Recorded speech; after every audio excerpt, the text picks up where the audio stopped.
আসসালামু আলাইকুম দর্শক, শুভেচ্ছা নিন। লন্ডন থেকে স্বাগত জানাচ্ছি আমি Kazi Hemayetuddin mission. No vote to BJP এবং কালনেমির লঙ্কা ভাগ বৃত্তান্ত, ভণ্ডামির অপর নাম সেকুলারিজম।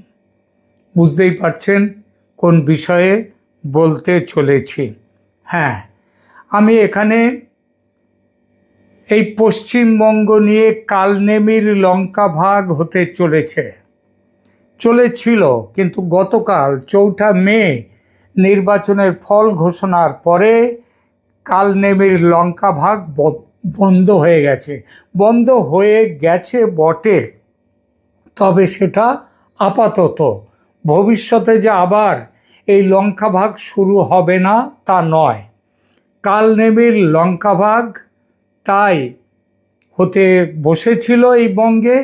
কে কালনেমি, কেন পশ্চিমবঙ্গ লঙ্কা হতে চলেছিল, কিভাবে, মানে কোন ফর্মুলায় ভাগ হতে যাচ্ছিল এই রাজ্য, বলবো সে কথা। সঙ্গে আমাদের দেশের মহান সেকুলারদের চরিত্র। তবে তার আগে কালনেমি কে ছিল, লঙ্কা ভাগের গল্প কি, সেটা একটু বলি। কৃত্তিবাসের রামায়ণে আছে কালনেমির লঙ্কা ভাগ কাহিনী।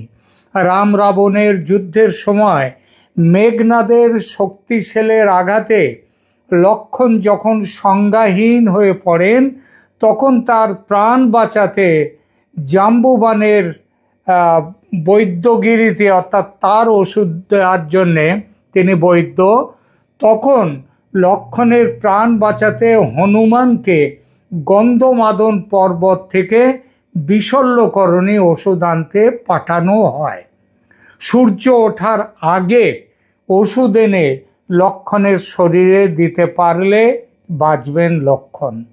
লঙ্কার রাজা রাবণ বুঝতে পারেন হনুমান যদি সেই ওষুধ নিয়ে ফেরে তাহলে লক্ষ্মণ বেঁচে যাবেন।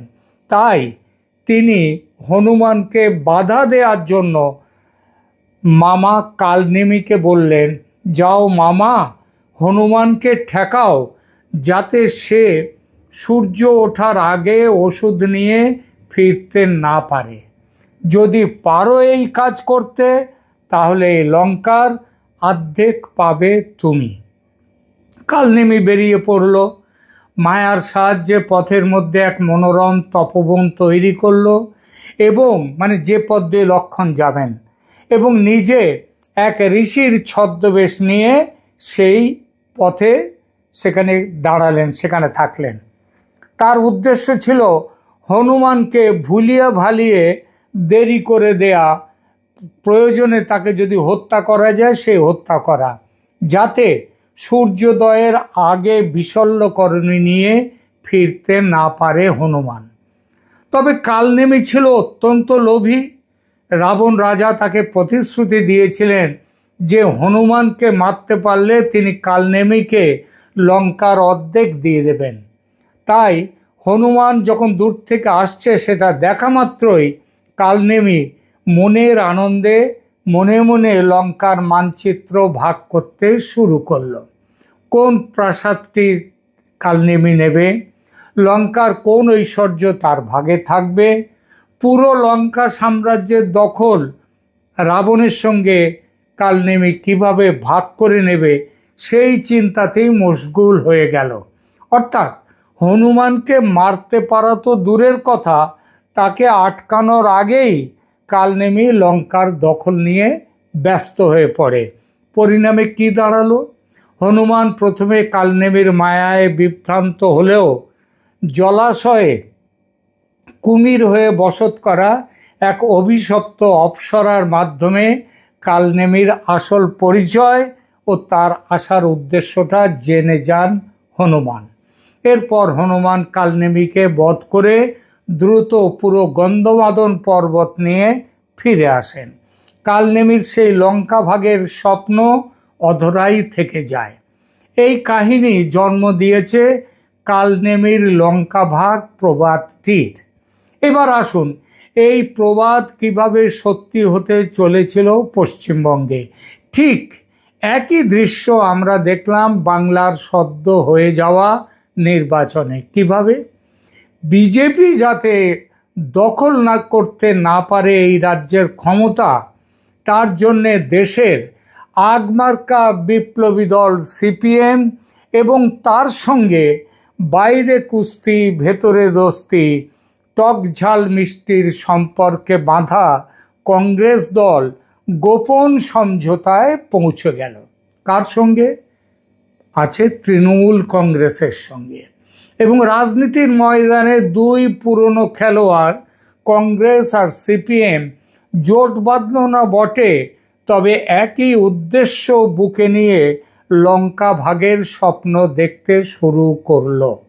কারণ এদের কাছে হিন্দুত্ব মানে সাম্প্রদায়িকতা এবং সেকুলারিজম মানে হলো বিশেষ এক সম্প্রদায়, পরিষ্কার করে বললে মুসলিমদের তোষণ করা।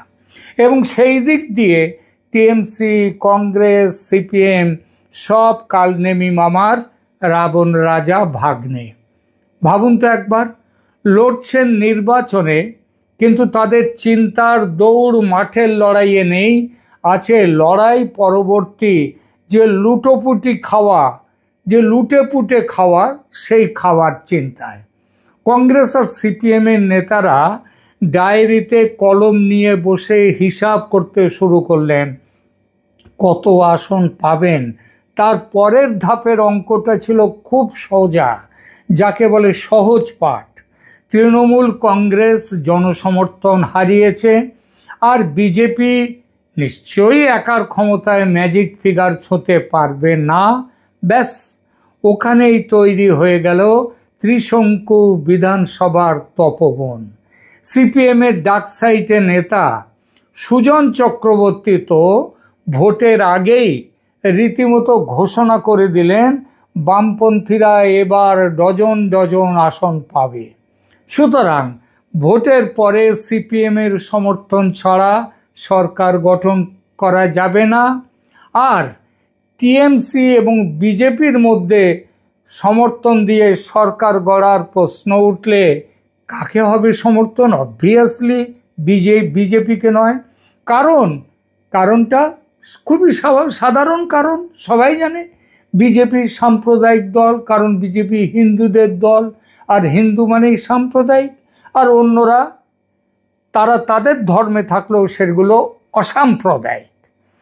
আর নো ভোট টু বিজেপি, এই ঘোষণা তো আগেই করে দিয়েছে কমিউনিস্টরা। শুনুন একবার সুজন চক্রবর্তী মশাইয়ের কথা কি বলছেন। আমি যদি বলি যে আমরা সরকার করব, আপনি মানতে চাইবেন না, আপনার অপছন্দ হবে। আমি আপনাকে অপছন্দ করতে ফেলতে চাই না, কিন্তু ডজন ডজন আসন বামপন্থীরা পাবে, ডজন ডজন। পশ্চিমবাংলার মানুষ তার নিজের মতে যদি ভোট দিতে পারে, তাহলে পশ্চিমবাংলায় বামপন্থার কোনো বিকল্প নেই।